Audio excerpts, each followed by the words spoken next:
کہتے ہیں جی انجینئر صاحب کہتے ہیں کوئی بڑے سے بڑا بزرگ ہو، خواہ پیغمبر ہی کیوں نہ ہو، وہ اپنا پیشاب بھی نہیں روک سکتا، یہ گستاخی ہوگی۔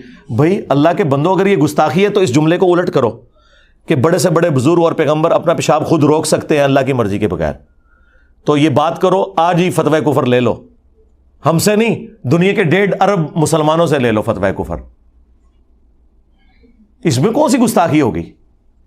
ہر نفع اور نقصان، نفع میں آکسیجن کھانا پینا شامل ہے، اور نقصان میں سب سے بڑی چیز جو ہے وہ ٹوائلٹ کا ایشو ہے، انسان کے ساتھ اٹیچ ہے۔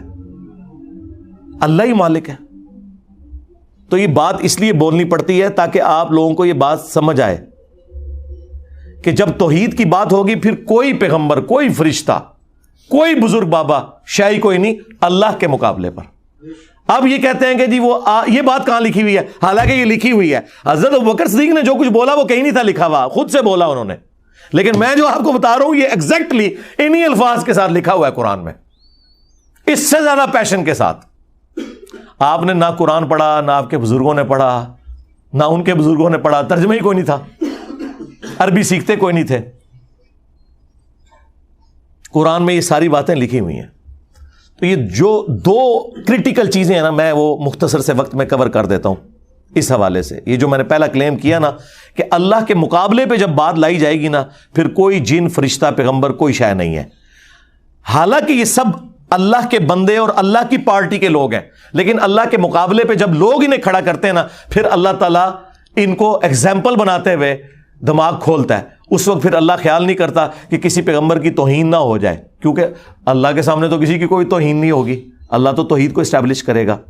اس کے ثبوت میں وہ آیت ہے شہرا آفاق، ان چند آیات میں سے جس نے میری زندگی بدلی، سورۃ المائدہ کی آیت نمبر 17 نمبر آیت ہے سورۃ المائدہ میں، سورت نمبر 5 ہے اور آیت نمبر اس کی 17۔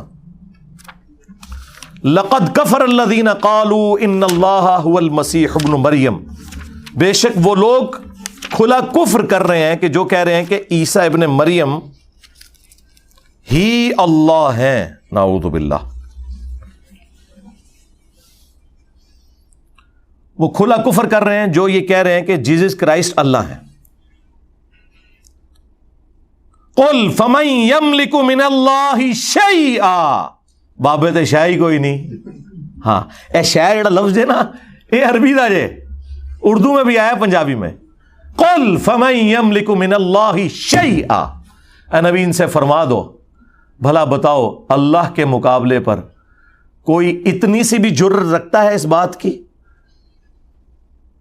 کوئی شے ہی نہیں ہے کہ کوئی کلیم کرے اللہ کے مقابلے پر، کوئی کسی چیز کا اختیار نہیں رکھتا۔ کس چیز کا اختیار؟ ان اراد ان یہلک المسیح ابن مریم، کہ اگر اللہ یہ ارادہ کر لے کہ عیسیٰ ابن مریم کو ہلاک کر دے، اچھا وفات دے دے نہیں ہے، وصال شریف نہیں، ہلاک کر دے، کیونکہ موٹا دماغ کھل جائے۔ یہ اللہ ورسز عیسیٰ ابن مریم بات ہو رہی ہے، ہاں کوئی تو نہیں ہو رہی، تو عید اسٹیبلش ہو رہی ہے۔ وہی مولانا ساکھ صاحب والی بات کہ بھائی جدو تو عیدی گل کریں گے گستاخی تے آپ ہی ہو جائے گی، ہائے میں صدقے۔ وَأُمَّهُ، اور ان کی ماں، وَمَن فِي الْأَرْضِ جَمِيعًا، اور جتنے زمین میں سارے بابے، لو سارے بابے، جتنے زمین میں سارے جن، سارے بزرگ، سارے انبیاء، سب کچھ کور ہو گیا۔ اگر اللہ تعالیٰ ان سب کو ہلاک کر دے اللہ کا کوئی کیا بگاڑ لے گا؟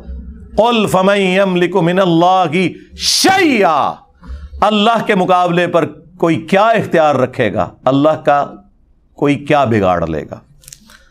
وَلِلَّهِ مُلْكُ السَّمَاوَاتِ وَالْأَرْضِ، اور آسمانوں اور زمین کی بادشاہت تو اللہ کے لیے، وَمَا بَيْنَهُمَا، اور جو کچھ ان کے درمیان ہے، پوری کائنات۔ يَخْلُقُ مَا يَشَاءُ، وہ جو چاہتا ہے پیدا کرتا ہے۔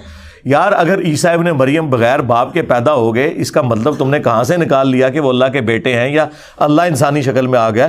اللہ جو چاہے پیدا کرے، اللہ کی مرضی۔ عیسیٰ ابن مریم جیسے اللہ تعالیٰ اربوں لوگ اور پیدا کر دے، کیا اللہ کے اختیار سے باہر ہے؟ اللہ کی مخلوق ہے۔ اس سے بڑا ورژن اللہ نے پیدا کیا ہے، حضرت آدم علیہ السلام، جن کا باپ بھی کوئی نہیں تھا، ماں بھی کوئی نہیں تھی. جیزس کرائسٹ کی تو پھر بھی ماں تھی نا, اور پورا انہوں نے پریگنینسی کا پیریڈ بھی گزارا.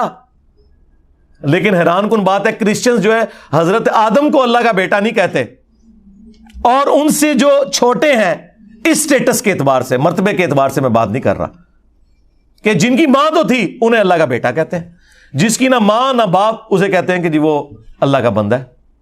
اور یہ پھکی اللہ نے قرآن میں دی ہے کہ اللہ کے نزدیک عیسیٰ ابن مریم کی مثال آدم کی سی ہے.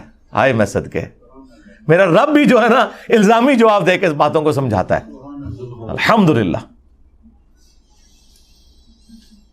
واللہ علی کل شیء قدیر, اور اللہ تعالیٰ ہر چیز پر قادر ہے. دیکھیں اللہ تعالیٰ فرما رہا ہے اگر اللہ عیسیٰ کو, ان کی ماں کو, سب کو ہلاک کر دے, اور سب میں پھر سارے ہی آگے, سارے جن, سارے فرشتے, سارے پیغمبر, سارے بزرگ, سارے باپے, تو کیا یہ ساروں کی توہین ہوگی ہے؟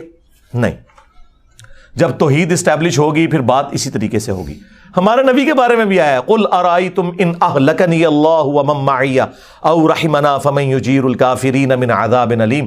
نبی تم فرماؤ کہ بالفرض اگر اللہ, یہ بالفرض تو ہم احتراماً لگاتے ہیں ساتھ تاکہ یہ فتویٰ نہ لگائیں, وہاں نہیں بالفرض لکھا ہوا, کیوں اللہ تعالیٰ کو کیا ضرورت ہے کہ کسی کو کلیریفیکیشن دے کہ میرے جیسا ہے ہی کوئی نہیں اور انبیاء شاہی کوئی نہیں. اللہ کو یہ بات کہنے کے لیے کوئی کلٹسی میں جانے کی ضرورت ہے؟ اللہ تو ڈائریکٹ بات کر رہا ہے. اے نبی ان سے فرماؤ اگر اللہ مجھے ہلاک کر دے, ہلاک, اور میرے سارے ساتھیوں کو,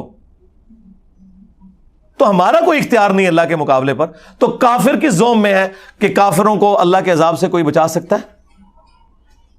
کمال ہے. میں کہتا ہوں جی کس لیول پہ اتر کے باتوں کو سمجھایا جا رہا ہے. یہ ہے وہ چیز جو آج مسلم عوام کو بتانے کی ضرورت ہے کہ جب اللہ کے مقابلے پہ آپ کوئی چیز کھڑا کریں گے تو اس کو پھر توحید کو اسٹیبلش کرنے کے لیے آپ کو یہ بتانا پڑے گا کہ اللہ کے مقابلے پہ کوئی فرشتہ, کوئی پیغمبر, کوئی جن, کوئی انسان, کوئی شے نہیں ہے اللہ کے مقابلے پر.